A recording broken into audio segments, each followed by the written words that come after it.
আসসালামু আলাইকুম প্রিয় চাকরি প্রত্যাশী বিউটিফুল স্টুডেন্ট, আজকে আমি আপনাদেরকে সূচকের দুইটা সূত্রের সাথে আপনাদেরকে পরিচয় করে দিব যেগুলা মোস্ট ইম্পর্টেন্ট। এক নাম্বার সূত্র, সেটা হচ্ছে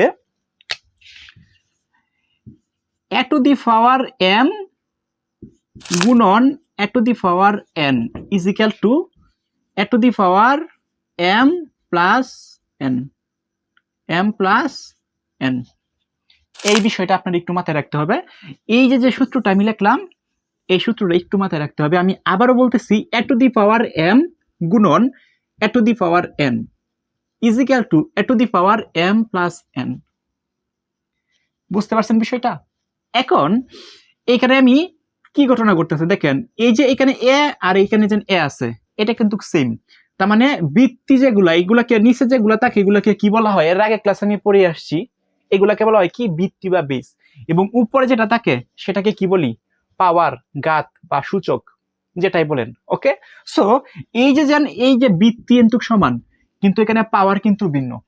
যদি মনে করবেন বৃত্তি সমান থাকে, যদি বৃত্তি সমান থাকে এবং মাঝখানে গুণ থাকে, তাহলে সূত্র অনুসারে পাওয়ার গুলা গিয়া যোগ হয়ে যায়। বৃত্তি থাকবে একটাই, পাওয়ার গুলা যা যোগ হয়ে যায়। দেখেন এখানে বৃত্তি এ বৃত্তি এ, দুইটা বৃত্তি থেকে একটা বৃত্তি হয়েছে। আর পাওয়ার দেখেন এম আর কি আছে, এন আছে, পাওয়ার আছে কি ভিন্ন। তার মানে গুণ আছে মাঝখানে, বৃত্তি হয়ে গেছে একটা, আর পাওয়ার গুলো কি হয়ে গেছে, উপরে যায় যোগ হয়ে গেছে।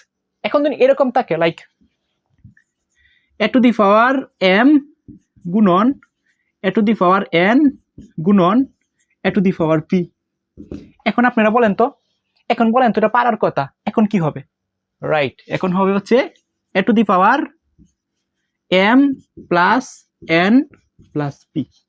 অর্থাৎ দেখেন বৃত্তি এখানে এ এ এ, তিনটা বৃত্তি সেম, একটা বৃত্তি আমি নিলাম, কিন্তু পাওয়ার গুলা ভিন্ন আছে। কিন্তু মাঝখানে যেহেতু এখানে গুণ আছে, তার মানে পাওয়ার গুলা কি হয়ে যাবে, যোগ হয়ে যাবে। এইটাই হচ্ছে কনসেপ্ট। এখানে যদি আমার আরেকটা থাকতো, তাহলে এখানে আরেকটা যোগ হয়ে লইলে, এভাবে যাই লইলে। ওকে, আচ্ছা, এটা হচ্ছে বেসিক এক নাম্বার ইকুয়েশন বা সূত্র।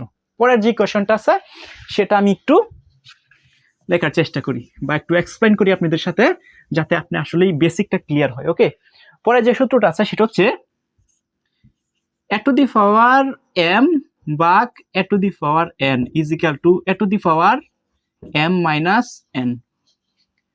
কি ঘটনাটা ঘটছে দেখেন, কি ঘটনাটা ঘটছে। আমার যে প্রথম ক্লাসটা আছে, যারা না দেখে আসছেন, আমার প্রথম ক্লাসটা মাস্ট বি আপনারা দেখে আসবেন, কারণ প্রথম ক্লাসটার মধ্যে আমি বেসিক বলে আসছি। এটাকে কি বলা হয়, বেস বা ভিত্তি। এটাকে কি বলা হয়, পাওয়ার, সূচক বা ঘাত। তাহলে এইখানে দেখেন ঘটনাটা কি ঘটছে। এখানে ঘটনাটা ঘটছে বৃত্তি বৃত্তি সমান, এখানেও এ আছে বৃত্তি, এখানেও এ আছে বৃত্তি, কিন্তু মাঝখানে যেন পার্টিশন, এটা কি দিয়ে দেওয়া আছে, পার্টিশন, ভাগ করা আছে। যদি ভাগ থাকে তাহলে বৃত্তি দুইটাতে একটা হয়। এই যে দেখেন এখানে বৃত্তি এ এ, সেম বৃত্তি, দুইটাতে একটা হয়েছে। যদি ভাগ থাকে তাহলে পাওয়ার গুলা কি হয়, বিয়োগ হয়। অর্থাৎ এম, এই যেটা ভাগ হয়ে গিয়ে উপরে কি হয়ে গেছে, এন হয়ে গেছে। তার মানে একটা কথা মাস্ট বি আপনার মাথায় রাখতে হবে, যদি যদি সূচকের ক্ষেত্রে গুণ থাকে তাহলে পাওয়ার গুলা কি হয়, যোগ হয়। যদি সূচকের ক্ষেত্রে ভাগ থাকে তাহলে পাওয়ার গুলা কি হয়, বিয়োগ হয়। এই যে দুইটা কথা বললাম, $1,000,000 পড়া, অর্থাৎ এই দুইটা কথা যদি আপনার মাথায় রাখতে পারেন, তাহলে সূচক রিলেটেড এই দুইটা সূত্র মুখস্থ রাখতে পারবেন এবং যে কোনো ধরনের ম্যাথ সলভ করে ফেলতে পারবেন।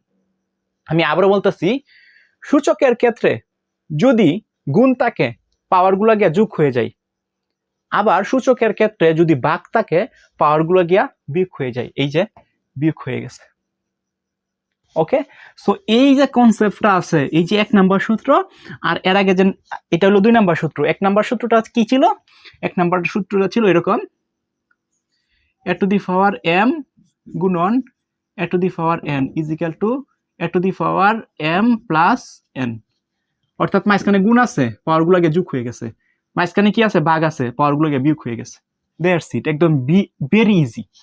সো এই যে হচ্ছে দুইটা সূত্রের সাথে আপনাদেরকে একটু ইন্ট্রোডিউস করে দিলাম এবং এই দুইটা সূত্রকে একটু এক্সপ্লেন করে দেওয়ার চেষ্টা করলাম। পরবর্তীতে ক্লাসে আরো দুইটা সূত্র নিয়ে আমি হাজির হব। এভাবে বেসিক ক্লাসগুলো শেষ করে বিগত সালে এই সূচকের উপরে যে ধরনের প্রশ্ন আছে সেইগুলো আমি সলভ করাবো। সে পর্যন্ত সবাই ভালো থাকেন, সুস্থ থাকেন, and stay connect with me.